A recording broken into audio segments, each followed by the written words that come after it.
সামান্য একটু আটা দিয়ে এইভাবে এই মিষ্টিটা বানিয়ে দেখুন।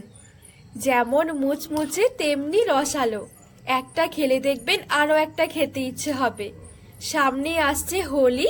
হোলির জন্য ঝটপট কিন্তু এই মিষ্টিটা আগেই বানিয়ে রাখতে পারেন। এইভাবে এই মিষ্টিটা বানালে 1 মাসও ভালো থাকবে। নমস্কার বন্ধুরা, নতুন একটা পর্ব দেখার জন্য আপনাদের সকলকে স্বাগত জানাই। আজকে শুধুমাত্র আটা দিয়ে ভীষণ মজার মুচমুচে রসালো খাস্তা একটা মিষ্টি বানিয়ে দেখাবো। সামনে আসছে হোলি। হোলির দিনে ঝটপট এই মিষ্টিটা বানিয়ে নিতে পারেন। বানানো যেমন সহজ, খেতেও ভীষণ ভালো লাগে। আর এই মিষ্টি বানিয়ে আপনারা সংরক্ষণও করতে পারেন 1 মাস ধরে। তো চলুন খুবই সহজভাবে বানিয়ে দেখাবো, আশা করছি অনেক ভালো লাগবে। প্রথমে আমি এখানে একটা বাটি নিয়েছি, বাটির মধ্যে নিয়ে নেব 1.5 কাপ মতন আটা। আপনারা চাইলে কিন্তু আটার পরিবর্তে ময়দা দিয়েও তৈরি করতে পারেন। তো আমি এখানে 1.5 কাপ নিয়েছি, আপনারা বেশি করে বানাতে চাইলে বেশি নিতে পারেন। আর 1/2 কাপ মতন নিয়ে নিচ্ছি। আর একদম সামান্য একটু দিয়ে দিচ্ছি লবণ। আর একদম সামান্য দিয়ে দিচ্ছি একটু কাঁচা জোয়ান, খেতে ভালো লাগবে। আর এখানে নিয়েছি আমি 1 চামচ মতন সাদা তিল। এখানে আমি নিয়েছি 3 টেবিল চামচ ঘি। ঘিয়ের পরিবর্তে চাইলে কিন্তু আপনারা সাদা তেলটাও নিতে পারেন, তবে ঘিটা দিয়ে কিন্তু একটু বেশি ভালো লাগে খেতে। এবারে আমি এই আটার মধ্যে নিয়ে নেব।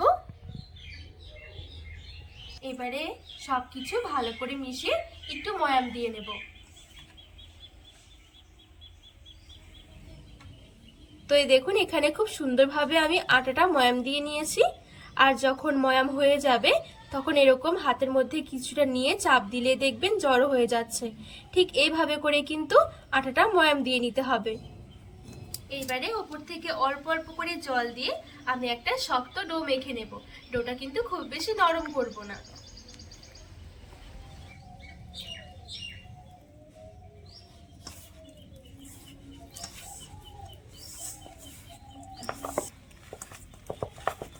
তো এই দেখুন, এখানে আমি খুব সুন্দরভাবে ডোটা একটু শক্ত করে মেখে নিয়েছি। যখন একটু রেস্টে রাখা হবে এই ডোটা না আরো একটু নরম হয়ে যাবে। তো প্রথমে একটু শক্ত করে মেখে নিতে হবে। এবারে ঢাকা চাপা দিয়ে আমি 10 মিনিটের জন্য একটু রেস্টে রেখে দেব। এবারে আমি এদিকে একটা চিনির রস রেডি করে নেব। তো এইখানে আমি 1 কাপের থেকে একটু কম নিয়েছি চিনি। 1.5 কাপ আটার জন্য 1 কাপের থেকে একটু কম চিনি নিলে কিন্তু হবে। আর যতটা চিনি ঠিক ততটাই দিয়ে দেব জল। এখানে ফ্লেভারের জন্য আমি 3টে এলাচ একটু ফাটিয়ে নিয়েছি, দিয়ে দেব।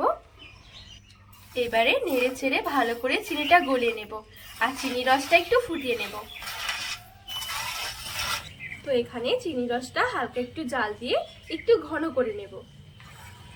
তো এখানে চিনি গলে গিয়ে চিনি রসটা আমি একটু ফুটিয়ে নিয়েছি। আর এখন কিন্তু চিনি রসটা একটু ঘন হয়ে গেছে। এই দেখুন, চিনি রসের মধ্যে দেখবেন হালকা এরকম একটা তার হতে শুরু করবে, একদমই হালকা একটা তার। এইবারে নামিয়ে এক সাইডে রেখে দেব। এইবারে এইদিকে যে আমি আটার ডোটা মেখে নিয়েছিলাম 10 মিনিটের মতন হয়ে গেছে। তো এবারে হাত দিয়ে আমি আর একটু ভালো করে মেখে নেব।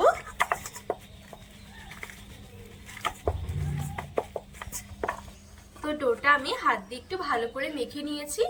এবারে এখান থেকে আমি ছোট ছোট করে লেচি বের করে নেব। খুব বেশি ছোট নয়, আবার কিন্তু খুব বেশি বড়ও নয়। ঠিক যেরকম আমরা রুটি বেলার জন্য যেরকম লেচি বের করি ঠিক সেরকম বের করলেই হবে।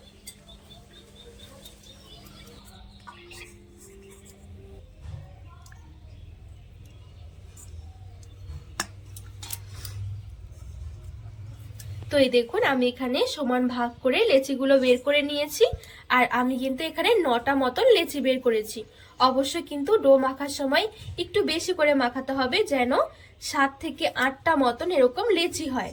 এবারে চাটু নিয়ে এইখান থেকে আমি লেচি নিয়ে পাতলা পাতলা করে রুটি বেলে নেব।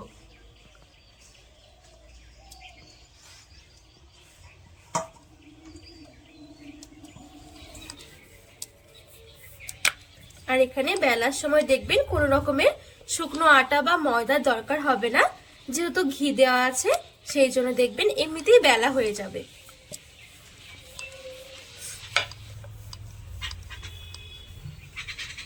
তো এই দেখুন এখানে আমি খুব সুন্দর করে পাতলা করে বেলে নিয়েছি।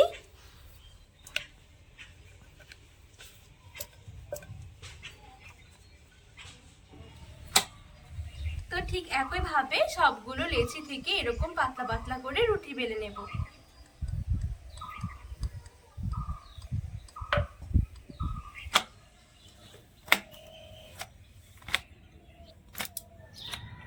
তো এইখানে আমি 8টা লেচি থেকে 8টা মতন রুটি বেলে নিয়েছি। সবগুলো রুটি আমার বেলা হয়ে গেছে। তো এখানে আমি যে রুটিটা সবার শেষে আমি বেলেছি, এই রুটির উপরে একদম সামান্য একটু দিয়ে দিচ্ছি ঘি। ভালো করে চারিদিকে ছড়িয়ে নেব। আর এখানে চাইলে কিন্তু আপনারা ঘিয়ের পরিবর্তে তেলটাও দিয়েও দিতে পারেন। এবারে উপরে ছড়িয়ে দেব একটু শুকনো আটা। এই আটাটা দিয়েও একটু ভালো করে চারিদিকে ছড়িয়ে নেব।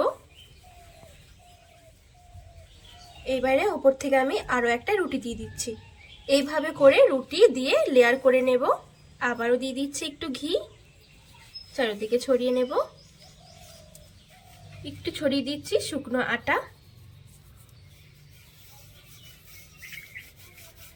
আবারও আরো একটা রুটি দিয়ে দিচ্ছি। ঠিক এভাবে করে আমি রুটি দিয়ে দিয়ে লেয়ার বানিয়ে নেব। আর এখানে যত সুন্দর লেয়ার হবে, মানে যত বেশি লেয়ার হবে তত বেশি কিন্তু মিষ্টিগুলো খেতে ভালো লাগবে।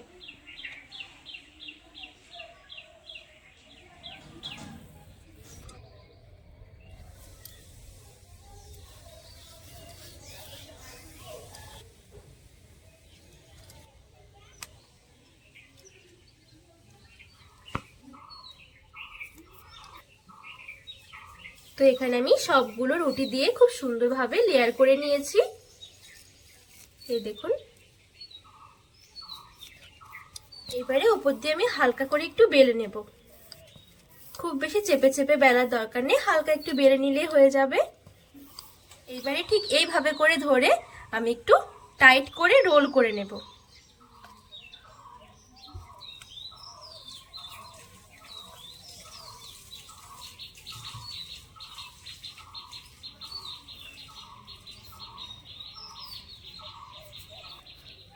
দেখুন খুব সুন্দরভাবে একটু লম্বা করে নিয়েছি। এবারে এভাবে করে একটু পিস পিস করে কেটে নেব।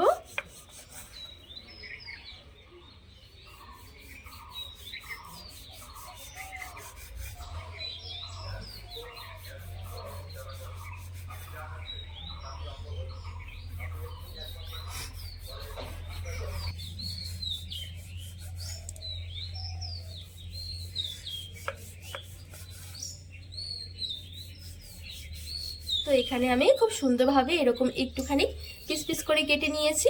আর এই দেখুন কত সুন্দর লেয়ার এসেছে ভেতরে। এবারে মিষ্টিগুলো আমি ঠিক এরকম করে একটু শেপ দিয়ে নেব।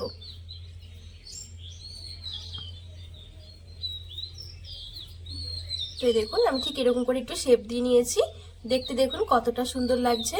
তো সেম ভাবে আমি আরো একটা মিষ্টি আপনাদেরকে তৈরি করে দেখাচ্ছি। এইভাবে করে আমি একটু শেপ দিয়ে নেব।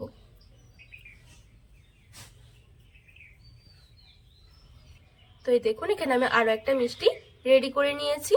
এই দেখুন খুব সুন্দরভাবে আমি সবগুলো মিষ্টি আমি রেডি করে নিয়েছি। এবারে এইদিকে আমি কিছুটা তেল একদম হালকা কুসুম গরম করে নিয়েছি মিষ্টিগুলো ভাজার জন্য। এবারে হালকা কুসুম গরম তেলে এক এক করে মিষ্টিগুলো ছেড়ে দেব।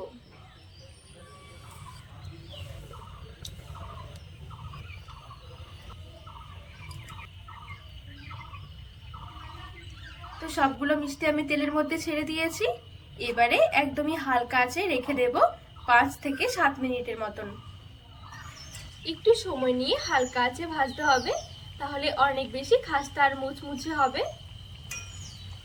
আর এই দেখুন মিষ্টিগুলোর ভেতরে কত সুন্দর লেয়ার এসেছে। আর এখানে কিন্তু মিষ্টিগুলোর খুব সুন্দর একটা কালার এসে গেছে। এইবারে তেল ছড়িয়ে তুলে নেব। এইবারে সরাসরি আমি চিনির রসের মধ্যে নিয়ে নেব। তো সবগুলো মিষ্টি আমি ভেজে চিনির রসের মধ্যে তুলে নিয়েছি। এবারে চিনির রসটা দিয়ে এইভাবে উল্টে পাল্টে মিশিয়ে নেব। আর এখানে কিন্তু খুব বেশি সময় ধরে মেশানোর দরকার নেই, 1 থেকে 2 মিনিট মিশালেই হয়ে যাবে। এবারে একটা প্লেটের মধ্যে তুলে নিচ্ছি।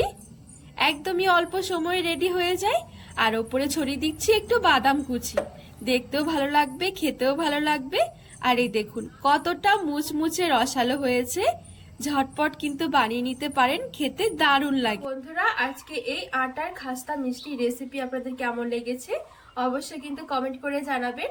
আর রেসিপি ভালো লাগলে চ্যানেলটিকে সাবস্ক্রাইব করে পাশে থাকার অনুরোধ রইল।